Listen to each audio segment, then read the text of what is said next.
જય શ્રી કૃષ્ણ. હું ભારતી શિંગાળા અનેરી વાનગીમાં આપનું હાર્દિક સ્વાગત છે.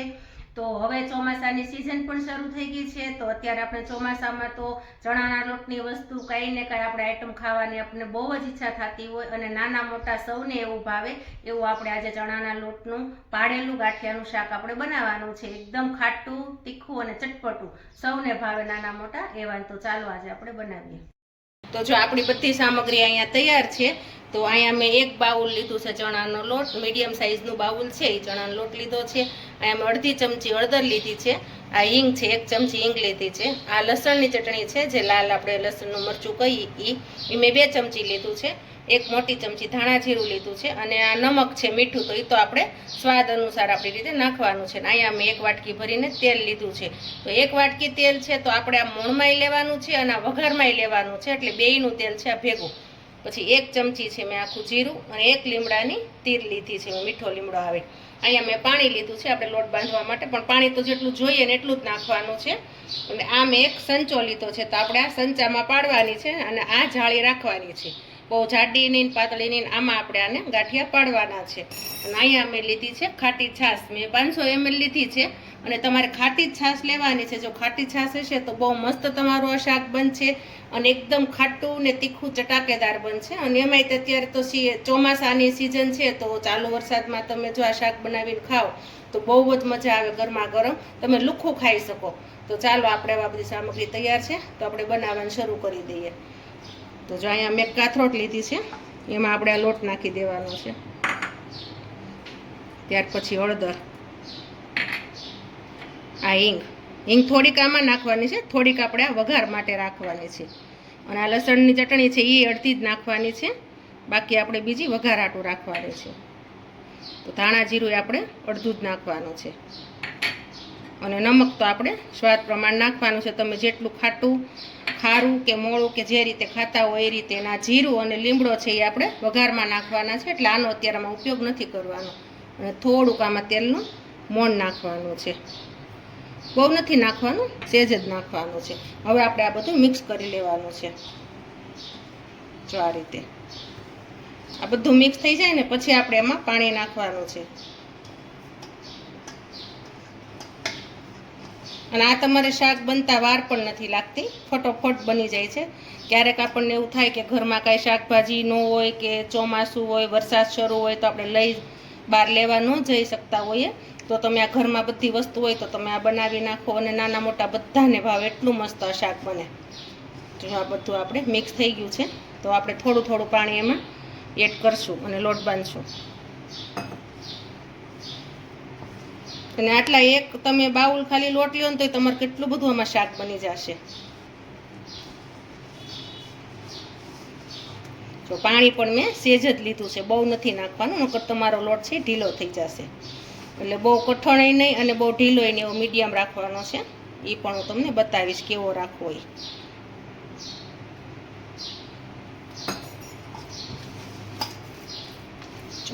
લોટ પણ બાંધતા કાંઈ આપણે વાર નથી લાગતી. તો આપણો આ લોટ બંધાઈ ગયો છે. હવે આને આપણે ચારે બાજુથી ભેગો કરી અને જરાક તેલવાળો હાથ કરીને કૂણવી નાખવાનો છે. એ પણ હું તમને હવે બતાવું. તો જો આપણે આ બધો લોટ આપણે એક બાજુ એક સાઈડમાં ભેગો કરી લીધો છે. હવે આપણે એને તેલવાળો હાથ કરીને કૂણવાનો છે. તો આપણે આમાં થોડુંક પહેલાં હથેળીમાં તેલ લઈ લેશું આ રીતે.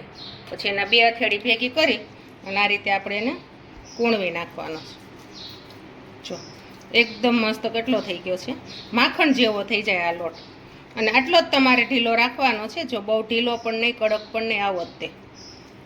એટલે આનાથી તમારે ગાંઠિયા પણ બહુ મસ્ત બનશે અને હાથમાં પણ નહીં ચોટે. જો તમે તેલવાળો હાથ કરો ને એટલે. જો આ બધું આ રીતે ભેગો કરી લેવાનો છે.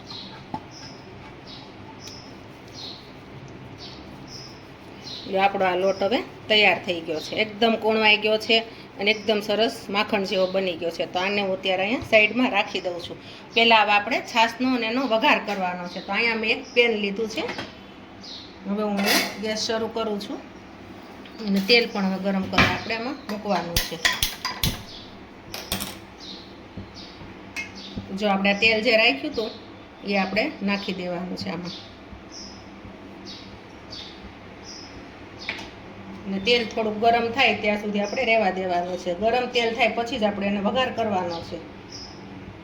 તો આપણે તેલ કઈ રીતે ગરમ થાય આપણે ચેક કરવું હોય તો આપણે એમાં એક જીરું હોય આખું એ નાખવાનું છે. તો ખબર પડે જો હજી આપણું તેલ ગરમ નથી થયું એટલે જીરું હજી ઉપર નથી આવ્યું,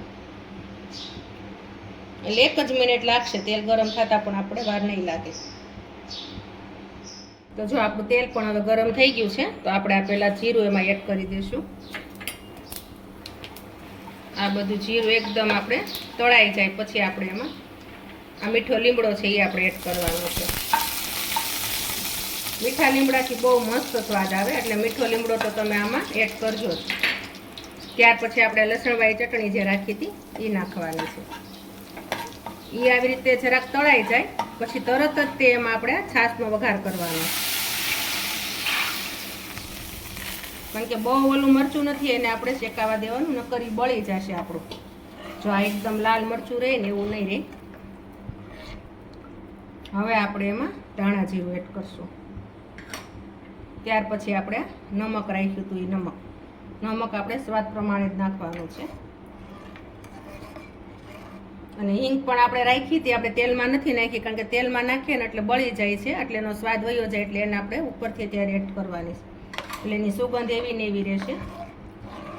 હવે આપણે થોડીક વાર આને ઉકળવા દેવાનું છે. એકદમ ફાસ્ટ આપણે ફ્લેમ રાખવાની છે ચૂલાની, જો એકદમ ફાસ્ટ છે, અને આપણે એને ઢાંકી દેવાનું છે. અને હવે ઉકળે ત્યાં સુધી રાખવાનું છે. એટલે આ ઉકળે છે ત્યાં સુધીમાં આપણે જે અહીંયા આપણે સંચો આપણે લીધો હતો એ સંચો ખોલીને આપણે એમાં જાળીને એ બધું પેક કરી દેવાનું છે. જો આ રીતે જાળી લગાવવાની છે અને એમાં આપણે આ તેલ લગાવવાનું છે, એટલે ચોટે નહીં લોટ. આ રીતે કે તેલ તમે નહીં લગાવો ને તો તમારે બધો લોટ ચોટી જશે એમાં. હવે આપણે ઉપર પણ ખોલી એમાં પણ તેલ લગાવવાનું છે.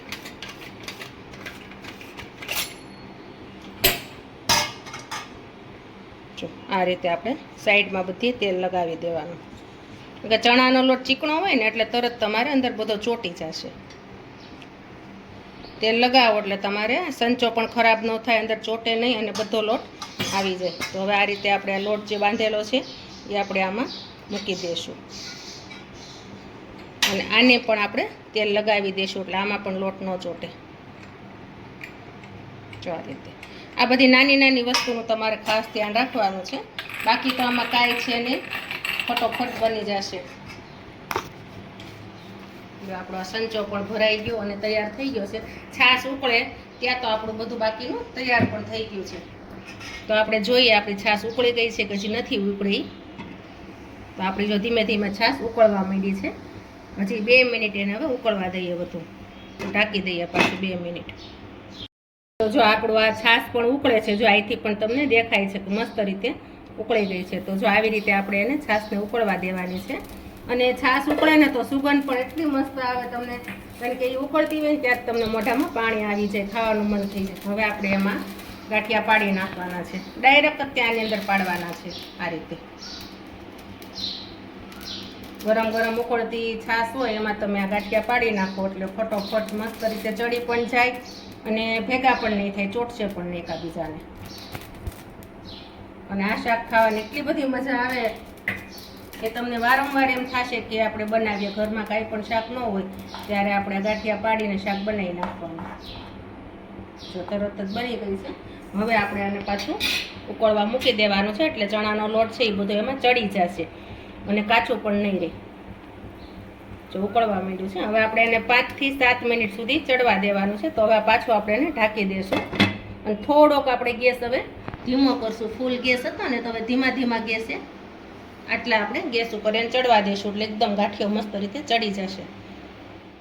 તો જો આપણું શાક પણ એ મસ્ત રીતે ઉકળી ગયું છે અને છાશ હતી એ પણ જો બધી છાશ બળી ગઈ છે એકદમ, અને ઘાટું સરસ મજાનું થઈ ગયું છે. તો આપણે જો એને હલાવીને ચેક કરીએ તો જો એકદમ મસ્ત થઈ ગયું છે, લચકો બની ગયો છે.